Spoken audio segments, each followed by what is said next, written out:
बच्चों आज हम पढ़ेंगे अभाज्य संख्याएं और भाज्य संख्याओं के बारे में। तो अभाज्य संख्या किसे कहते हैं? ऐसी संख्याएं जो एक और स्वयं के अलावा किसी अन्य तीसरी संख्या से न विभाजित हो, उसे हम अभाज्य संख्या कहते हैं। यानी अभाज्य संख्या ऐसी संख्याएं होती हैं जो एक से कट सकती हैं या स्वयं अपने आप से कटती हैं, उन्हें हम अभाज्य संख्या कहते हैं। जैसे देखिए लिखा है 2, 3, 5, 7 और 11, इस तरीके से हम लिख दे रहे हैं। देखिए ये दो किससे किससे कट सकता? दो एक से कट सकता है, 1 दूना 2, या तो ये दो स्वयं से विभाजित होगा, 2 1 कम 2। ऐसे 3 किससे कट सकता भाई? 1 से कटेगा, 1 3 3, या जो है ये किससे कटेगा? 3 से कटेगा। ऐसे 5 है, या तो 1 से कटेगा या 5 से कटेगा। ये 7 है, 1 से काट सकते हैं, 7 से काट सकते हैं। इसको 1 से काटेंगे और 11 से काटेंगे। तो जो भी अभाज्य संख्याएं हैं वो केवल 2 ही संख्याओं से विभाजित होती हैं, एक तो 1 और दूसरा स्वयं वो खुद संख्या जो भी है। तो बात आती कि एक क्या है, अभाज्य है या नहीं है। तो एक देख लेते हैं। एक है,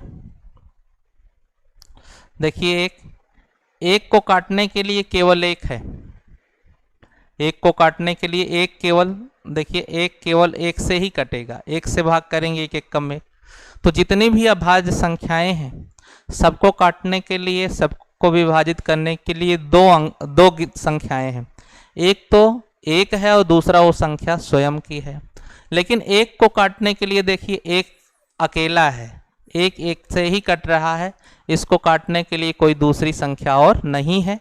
जबकि अन्य जो भी अभाज्य संख्याएं हैं इनको काटने के लिए एक है, उसके अलावा वो संख्या स्वयं की है।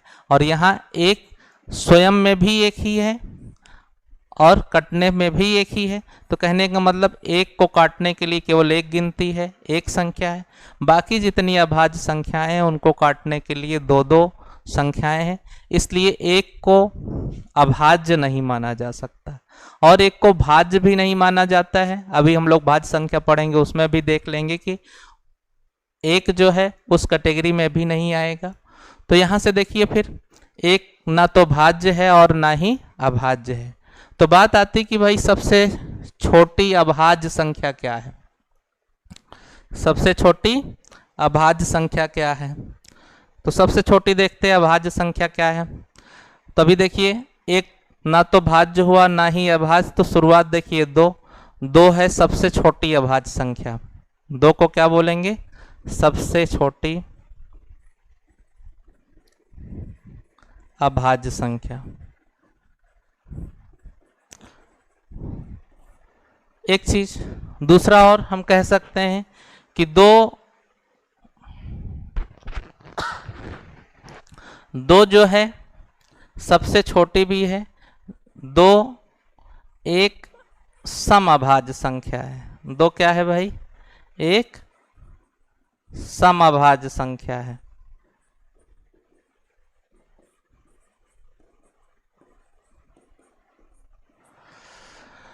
दो सबसे छोटी अभाज्य संख्या है, 2 सबसे छोटी अभाज्य भी है और सबसे छोटी सम संख्या भी है। और कोई पूरे अभाज्य संख्या में कोई सम संख्या आपको नहीं मिलेगी। 2 पहली सबसे छोटी संख्या है और जो कि सम संख्या है। बाकी जितनी भी आपको अभाज्य संख्याएं मिलेंगी सभी विषम संख्याएं होंगी और 2 क्या है? सम संख्या है। बाकी जितना भी आपको मिलेगा 3 हो गया, 5, 7, 9, 11, 13, 17, ये सारी संख्याएं आपको मिलेंगी अभाज्य, लेकिन सम नहीं होगा। सम में केवल कौन होगा, एक ही संख्या है 2। तो 2 के बारे में हमने जाना। आता है क्वेश्चन में सबसे छोटी अभाज्य संख्या क्या है, विकल्प दे दिया 1 2 3 4, 1 2 4 6 इस टाइप से दिया गया। तो ध्यान रखना है कि 1 को कभी अभाज्य संख्या की कैटेगरी में नहीं लाना है। सबसे छोटी जो अभाज्य संख्या होगी वो 2 होगी। अगर प्रश्न कहीं चेंज कर दे आपसे, देखिए कहीं ऐसा प्रश्न अगर पूछ ले कि भाई सबसे छोटी, ध्यान से देखिए हम आपसे प्रश्न कर रहे हैं, सबसे छोटी विषम अभाज्य संख्या बताइए। सबसे छोटी विषम अभाज्य संख्या, सबसे छोटी विषम अभाज्य संख्या बताइए। तो ध्यान से देखिए सबसे छोटी जो विषम अभाज्य संख्या होगी वो 3 होगी, क्योंकि 2 क्या है, 2 सबसे छोटा तो है, लेकिन ये सबसे छोटा और सम अभाज्य संख्या है, ये सम अभाज्य है। और 3 क्या है, 3 है सबसे छोटा विषम अभाज्य है। तो बात समझ में आई। वैसे अगर आपसे केवल सबसे छोटा अभाज्य संख्या पूछा जा रहा है तो 2 होगा, लेकिन सबसे छोटा अभाज्य विषम संख्या पूछी जा रही है तो 3 होगी।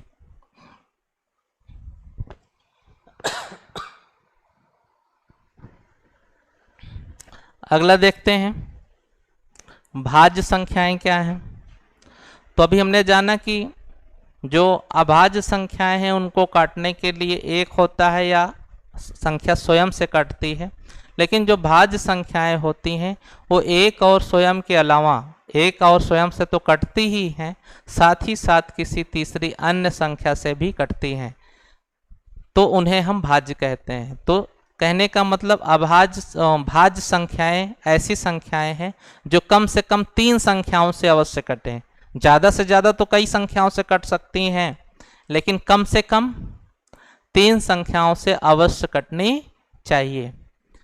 एक से, दूसरा स्वयं से, तीसरा किसी अन्य से। लेकिन जो अभाज्य बताया गया वो केवल 2 से ही कटेगा, एक से, दूसरा स्वयं से। तो भाज्य संख्याओं में देख लेते हैं। जैसे मान लीजिए कि 4 है, 4 देखिए 1 से कट सकता है, 2 से कटेगा, 2 दूना 4, और 4 जो है स्वयं से कटेगा। तो ध्यान से देखिए कि जो 4 है, 4 को काटने के लिए 3 संख्याएं हैं। 1 से कट रहा है, 1 से कट रहा है, 2 से कट रहा है और 4 से कट रहा है। इसी तरीके से छा को देखते हैं। छा को देखिए, छा 1 से कटेगा, 1 छक्के छा, 2 तिया छा, 3 दूना छा, और देखिए छा से भी कटेगा, छा 1 कम छा। तो छा के को काटने के लिए कई संख्याएं हुई भाई, 4 संख्याएं हुई, लेकिन कम से कम 3 संख्याएं अवश्य हों। एक तो स्वयं 1 से, और जैसे 6 से कटा, और दूसरा कोई अन्य और कटे, यानी कम से कम वो 3 संख्याओं से कटे। ऐसे अगर हम 8 लिख रहे हैं तो देखिए 2 से कटेगा, 1 से पहले कटेगा, 1 2 4 से कटेगा, फिर ये 8 से कटेगा। 10 की बात करें, 10 देखिए किससे किससे कटेगा, 1 से कटेगा, 2 पंचे 10, 5 से कटेगा, फिर ये 10 से कटेगा। तो बातें आपको समझ में आ गई होंगी। भाज्य संख्याएं उन संख्याओं को कहते हैं जो स्वयं से कट जाएं, 1 से कट जाएं, और साथ ही साथ किसी अन्य संख्या से भी कटें। कम से कम 3 संख्याओं से कटें तो उन्हें हम भाज्य संख्याएं कहेंगे। तो बात आती कि भाई 1 क्या है। अभी तो हमने पढ़ा था कि 1 अभाज्य नहीं है, तो क्या 1 भाज्य है। तो 1 को काटने के लिए देखिए 1 ही है, जबकि भाज्य संख्याएं ऐसी संख्याएं होती हैं जो कम से कम 3 संख्याओं से कटें। 1 से कटें, स्वयं से कटें, और किसी एक तीसरी अलग संख्या से और कटें। तो 1 को जो है भाज्य श्रेणी में भी नहीं रखा जाएगा। अब बात आती कि सबसे छोटी भाज्य संख्या कौन सी है? सबसे छोटी भाज्य संख्या, सबसे छोटी भाज्य संख्या, तो ध्यान से देखिए, सबसे छोटी जो भाज्य संख्या होगी वो 4 होगी। क्यों? क्योंकि भाई 2 और 3 ये अभाज्य है और उसके बाद 4 ही अकेला है जो कि भाज्य है, कम से कम 3 संख्याओं से कट रहा है, तो उसे हम सबसे छोटी भाज्य संख्या 4 और सबसे छोटी अभाज्य संख्या जो आपको बताया गया हो 2 हो बताया गया। तो इस तरीके से हमने जाना भाज्य और अभाज्य संख्याएं। अभाज्य संख्या 2 संख्याओं से कटती है, एक और स्वयं अपने आप से, और जो भाज्य संख्याएं होती हैं वो 3 संख्याओं से कटती, एक एक, दूसरा स्वयं और तीसरा किसी अन्य। तो इस तरीके से हमने आज अभाज्य संख्या और भाज्य संख्याओं के बारे में अध्ययन किया। नेक्स्ट वीडियो में हम किसी अन्य टॉपिक के साथ बात करेंगे। धन्यवाद।